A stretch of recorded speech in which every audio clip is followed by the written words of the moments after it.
आगे हो जाओ यार।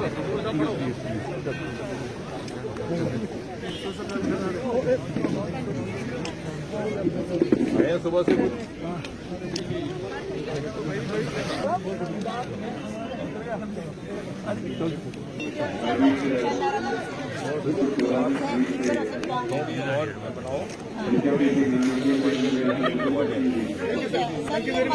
बनाती है। ये सर एम्बॉस पेंटिंग है, ये हमारे ऑर्गेनिक प्रोडक्ट हैं जैसे पेंटिंग का दिल्ली में भी मार्केट हम पहले लगाते थे कोरोना से पहले। ठीक है सर। यहाँ से हम महीनों की लगाएंगे कल सर ये हैंडमेड स्वेटर्स हैं जो कुछ क्रोशिया से बनी है, कुछ सिलाइयों से बनी है। ये हमारी सारा का सारा जो प्रोडक्ट है ये लेडीज अपने हाँ, तो हाथों से आप बनाती ये सेल्फ हेल्प ग्रुप के अलग एक दो स्टॉल बना के एक जम्मू में करते हैं, दिल्ली में भैया फिर एक मार्केट आ जाएगी तो आपको कहीं जाने की जरूरत ही नहीं। चलिए सर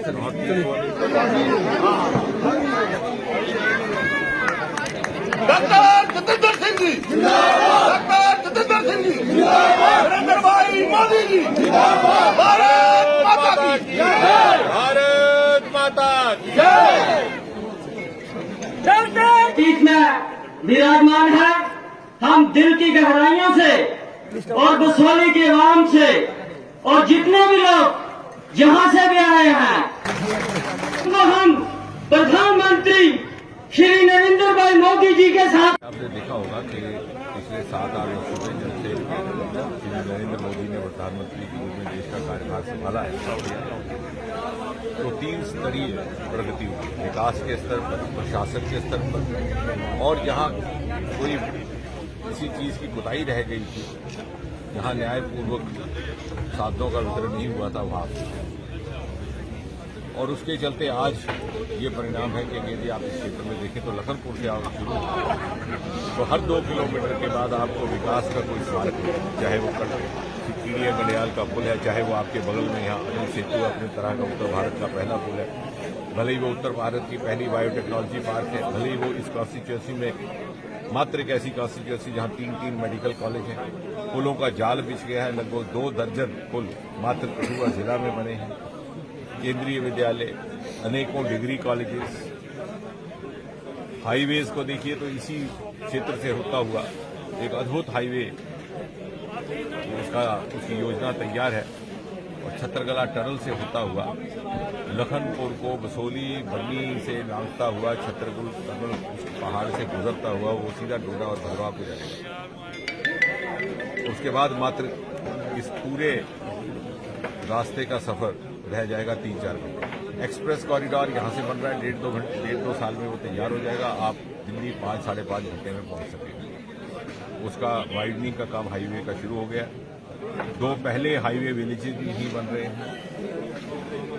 बसोली के क्षेत्र में जिस प्रकार से कठुआ में हुआ, अगर तुलनात्मक दृष्टि से कि थोड़ा सा 19-20 का फर्क रहा, क्योंकि हमारी टीम उस समय इतनी सक्रिय नहीं थी, लेकिन अब हमारे पास म्यूनिसिपल कमेटी है, उसके चेयरमैन है, डीडीसी चेयरमैन भी यहीं के रहने वाले हैं कठुआ के, और संगठनात्मक दृष्टि से हमने बसोली और बिलावर को हिल डिस्ट्रिक्ट का दर्जा दिया।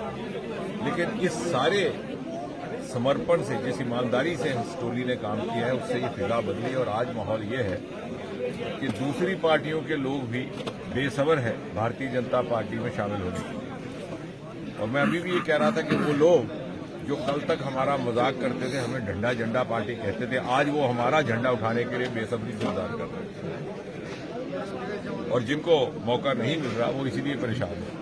और दूसरी बात ये कि मोदी जी के आने के बाद बरसों से चला आ रहा भेदभाव जो क्षेत्र से होता था उसकी भरपाई, और आज जो लोग उसकी शिकायत कर रहे हैं ये वही लोग हैं जो 40-50 वर्षों तक सत्ता में रहे, विधायक भी है, सांसद भी है, एमपी भी है, एमएलए।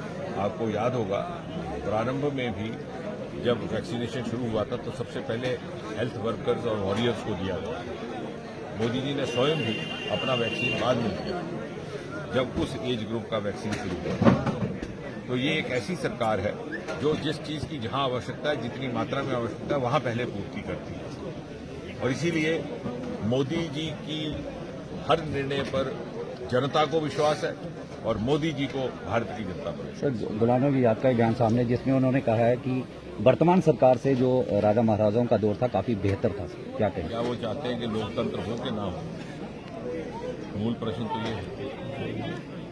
सर, विपक्षी गृह मंत्री जी ने एक बार नहीं अनेकों बार कहा कि उचित समय पर केंद्र शासित प्रदेश को पुनः राज्य का दर्जा चाहिए। अब बार बार ये पूछा जाता है कि एप्रोप्रिएट टाइम क्या होगा। जब उससे पूछा गया आज से कोई 1 वर्ष पहले कुछ मीडिया मित्रों ने, तो मैंने कहा भाई एप्रोप्रिएट टाइम का अर्थ ये है कि जब मुनासिब हो। तो बोले साहब ये तो बड़ा लंबा भी समय चल सकता है। मैंने कहा आपको 370 हटाने में टेम्पररी प्रोविजन को 70 साल लग गए, आप हमें 7 महीने भी देने को तैयार नहीं। तो मुझे लगता है कि हमें विश्वास रखना चाहिए। प्रधानमंत्री मोदी जी और गृह मंत्री जी ने बार बार ये कहा है कि जब वातावरण परिस्थिति अनुकूल होगी केंद्र शासित प्रदेश को पुनः राज्य का दर्जा दे दिया जाए। और इसका निर्णय लेने का कार्य उन्हीं शासकों के पास रहता है जिनके पास हर प्रकार की इनपुट्स उपलब्ध रहती हैं परिस्थितियों के लेकर के वातावरण।